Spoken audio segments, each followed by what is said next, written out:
Welcome to Shift, a college admissions, ACT, and SAT podcast for a changing world. I'm Tyler, the founder of Achievable, and we have an affordable ACT course that includes everything you need to ace your ACT. A full textbook, tons of questions backed by our memory enhancing algorithm, a built in study planner, and full length practice exams. You can get a free trial at achievable.me, and if you like it, the code podcast gets you 10% off at checkout. Now, let's get started. Today, we have Steph Shyu from Admitsee with us. She was actually our first guest ever for the Shift podcast long time ago, the end of 2022. I'm really excited to have you back. And would love if you could just introduce yourself for people who haven't heard your episodes or you and your company before. Thanks, Tyler. So glad to be back. So I'm Steph, founder and CEO of Admitsee.com, and we are a platform of crowdsourced successful application files that are uploaded by college students themselves. And it's all searchable. You can filter by essay topic, by student background, by college major. So it's a really great way to look at successful applications that have been accepted into the school of your choice. If you're interested in checking us out, you can use the code START20 for 20% off our class year plans. Fantastic. Yeah, and so, kind of somewhat related to what you guys do, right? Because you guys crowdsource all this data about, um, both who gets in and who doesn't get in, and then also a lot about their applications, and about sort of their experiences on campus. I feel like you are a great person to ask today's question, which is, why do applicants get into, Stanford, Harvard, etc.? Right. I think, when we were chatting beforehand, sort of in the prep period, it sounded like there was quite a bit that you could do as an applicant and a hopeful person to potentially, learn about the school and about the culture there and maybe tailor your application towards some of the key points, right? Yeah, I think in general, these top schools across the country, and when I say top schools, I mean those that are really highly ranked on the lists. Obviously, there are great schools out there that are kind of lower on the list, but really specialized. And so, um, yeah, it's a generic term I'm using around top schools, but it's if you're looking at those across the It's all the country, ones you would expect, right? It's yeah, it's it's any kind of name brand school. yes. Harvard, Stanford, Princeton, MIT, those kind of things. Thank you for clarifying. Yes. Yeah, yeah. So if you're looking at those schools, the ones that are super selective, actually, that's another way to characterize them. The best way for you to consider starting your application is looking at, obviously, I think one of the first things is what is the school known for? Like, what are the departments that they are most proud of? What is the major that is most typical of students that are attending that school. You can also look at campus culture. You had mentioned this when we were talking about this earlier. We definitely have this information on Admitsee profiles where we ask our college students, like, share 5 adjectives about a typical student at your school or about the campus culture. And so that's one way to sort of like crowdsource what a typical student at each of these schools is like. But in general, these top schools are looking for students who are highly accomplished, both academically, extracurricularly, as well as interpersonally. And so the best way for you to highlight this across the board, in your essays, in your extracurricular resume, and then also in your recommendations. So that's a very generic overview of these top schools, but happy to dive into um, anything specific as well. Yeah, no, I think that's good. Like, it's just good advice in general to try and at least learn a little bit more about the culture of the school when you're applying, right? I mean, you're going to be going there ostensibly if you get in. So, not only can you use great platforms like Admitsee to do this research, you can also look online. You can also look at their website will often highlight a lot of things that they're officially standing for, though obviously what's official and unofficial might be different. Also attending, info sessions, things like that, right? Like just getting a sense for, are you actually going to like these people and like this place? It's kind of important, and I think it's kind of overlooked because I think people will often just be really focused on getting into the kind of the name brand school. But yeah, I think on that note, I am curious, like, what are like kind of the key cultural differences maybe between some of the top colleges that we're familiar with, right? Like, I mean, I think as a rough starting point, like I think we all kind of know that like Stanford being West Coast is a little bit more laid back than like some of the Ivy League schools, right?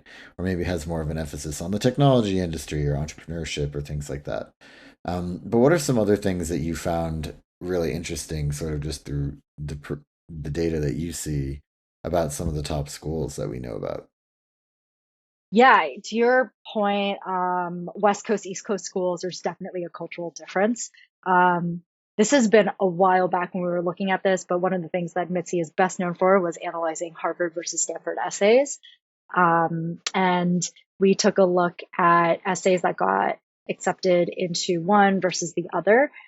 And this is like a fun little snippet, but really showcases how powerful some of this data can be. But essays that were typically accepted into Harvard refer to parents as mother and father, whereas essays accepted into Stanford refer to their parents as mom and dad. So there's a sort of like formality, informality, like casualness that is very different across the coasts. So that's like one example of like what we were known for when we were looking at some of this data. Um, but yeah, I think in addition to that, if you take a look at sort of the five adjectives that describe a typical student at my school and you sort of like crowdsource that on our website, you'll see that a typical student profile of a school that it's attending MIT is going to be really different from a student that is attending like UPenn, for example. So the word collegial comes up a lot with UPenn. Um, Hmm. and there's like of course, like with some of these top schools, like intellectual is pretty standard across the board.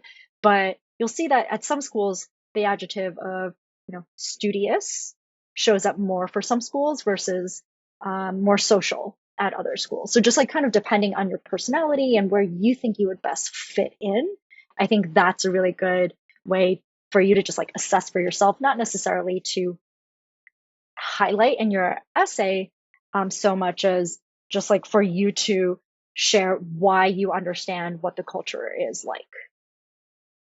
Right. Okay. Yeah. I mean, I'm also curious though, like, I think it's important that you get the right sources of information, right? Like, I think you don't want to, go find a Reddit post about, Princeton and then just like base all of your base all of your information off of that, right? Like at the very least, you want to have a couple sources of information. So like what are the places where you can do this research where you can kind of figure out how what are the qualities that people look for, right? Like I mean, I know that you guys have like compared essays and that there are certain keywords that like indicate like a different sort of level of either formality or like sort of priorities within the admissions office. But I also know that, sifting through that might take a while, and I'm curious if there are like other ways that you would recommend too. Yeah, I think talking to people that you know who are currently attending that college or have very recently graduated, that's a great way to just get an insider view. Um, but I also actually highly recommend looking at the university website. Like you mentioned this as well. And it's such a it can sound like such a throwaway comment, like, oh yeah, like check out their website. But I'm not talking about looking at their mission and their values. Like they're all the same. It's a jumble of like the schools all care about the It same Yeah, thing. it's always like I don't know. We'll just say generic in a way Yeah, and kind like of truth, light, yeah. intellectual vitality, whatever.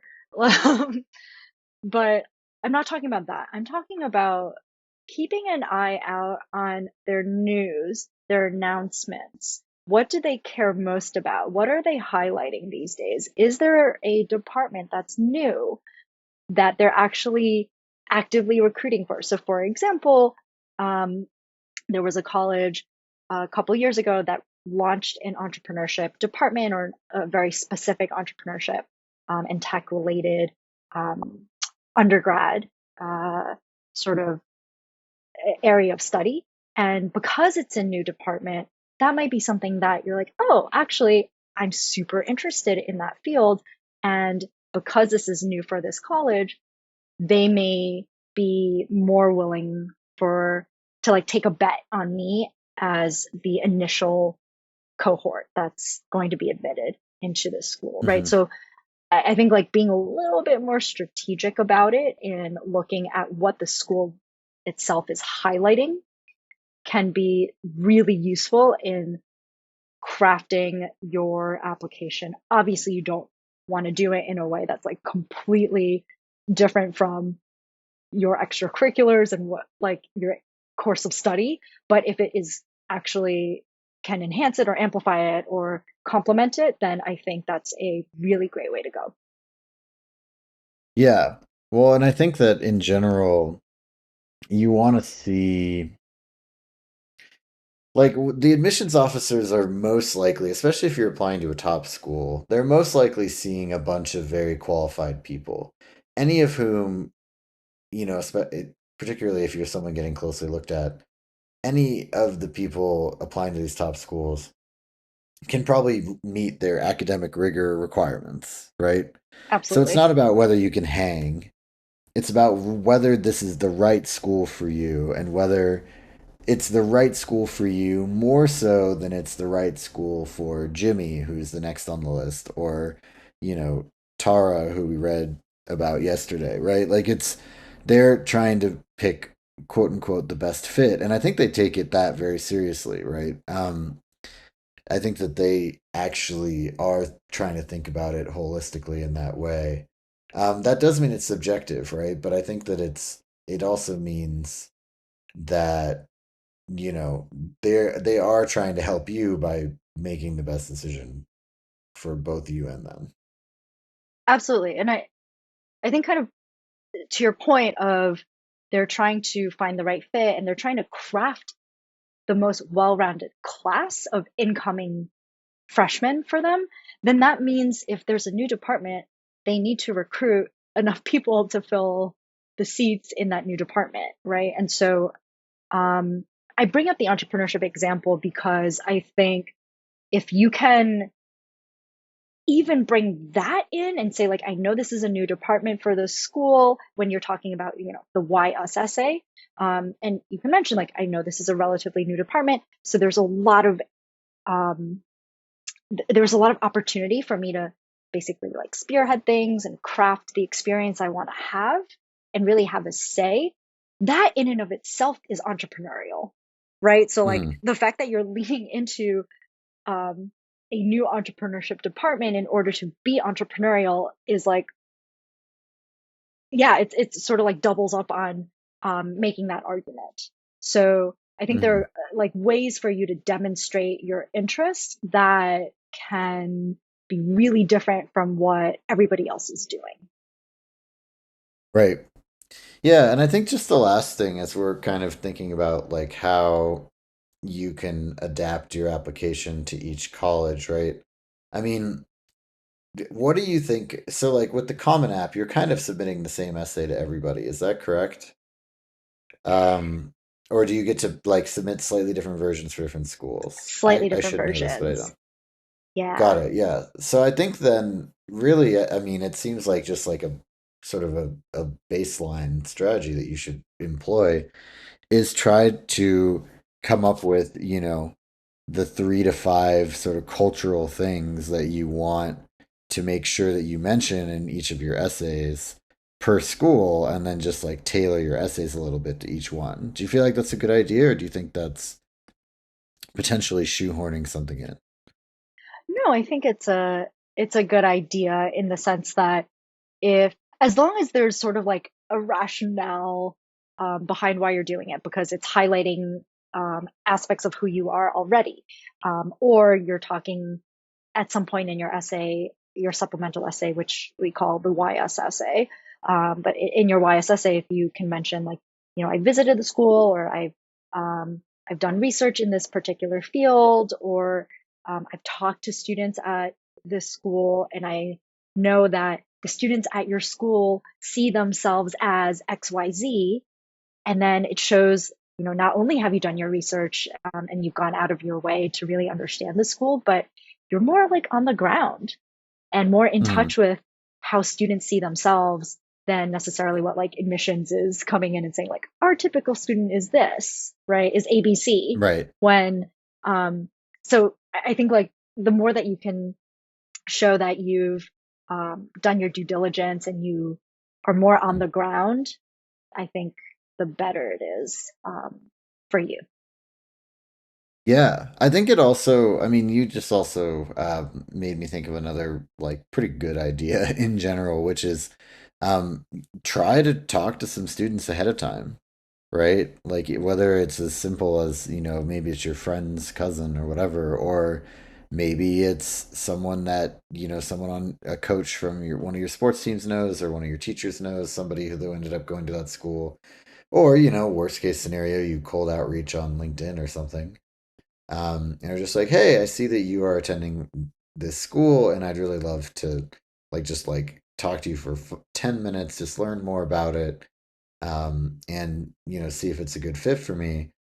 I think that that not only is worth doing anyway, but Mm. I think that if you can reference that conversation in your application, and you can say, well, I also talked to, so and so, and rising junior, and she told me about the school's XYZ like thing, and felt this was really aligned with my experience. I feel like that, I mean, that's like a grad school admissions tactic that I feel like could potentially apply here as well. Yeah, I think for me, that not only highlights that you care about the school enough to go find out, but that you're also resourceful enough to actually reach out to people. And so that those are two qualities that are really useful for the school to know about you as a candidate. Yeah, I agree. Is there anything else that you feel like we should cover on this topic today before we wrap up? There are definitely a ton of great tools out there. I know, obviously I'm going to plug Admitsee because we have great data on our website, but Yeah, that's why you're um, here. there's there's actually a section on our website that's called Data Insights, and there's this tool that allows you to compare college preferences. So if you put in Harvard versus Stanford, just because that's top of mind for me at the moment. You can actually take a look at the students that were accepted into both schools and the people that chose to enroll at Stanford versus Harvard. And Hmm. based off of that, you can then go and look at the actual profiles of the students that enrolled at Harvard versus at Stanford and use that to do some comparison. So even if you don't have anyone that you personally know, I think a lot of students, especially like coming from different geographic areas that are not in big cities or don't have access to people who have attended some of these like super selective schools. You can of course reach out on LinkedIn, but this is another great way to compare, to look up actual students who have advice that's shared on our website. And Admitsee is not the only tool out there. It's definitely my favorite, but um, but yeah, utilize what's out there and see if you can come across, try to crowdsource your information and bring that into your essay. The more resourceful you can be and the more resourceful you can come across, uh, the better student and the better addition to the student body you will be. Yeah, well, and like you just said too, the more on the ground information you can get, the better, right? Like I think the university website is also the first place that people go, and if they're like, we value integrity, and you're like, I have a lot of integrity in your essay, they'll be like, okay, sure, someone read the website, great, right? But if you really if you really like go and talk to people who are actually, students there, I think that not only will you learn a lot about what you want, whether you want to go there, right? Hmm. Which is, remember, you are buying something at the end of the day, right? You're buying an education. Um, you'll also learn some things that you can include. So that's all great. Well, thank you so much. This has been Shift, a college admissions podcast for a changing world, hosted by Tyler from Achievable with Steph Shyu from Admitsee. And you can get a free trial of Achievable's ACT course by going to achievable.me. If you like it, be sure to use the code podcast at checkout. And with Admitsee, use the code START20 to get 20% off your class year plans. Go to admitsee.com to check that out.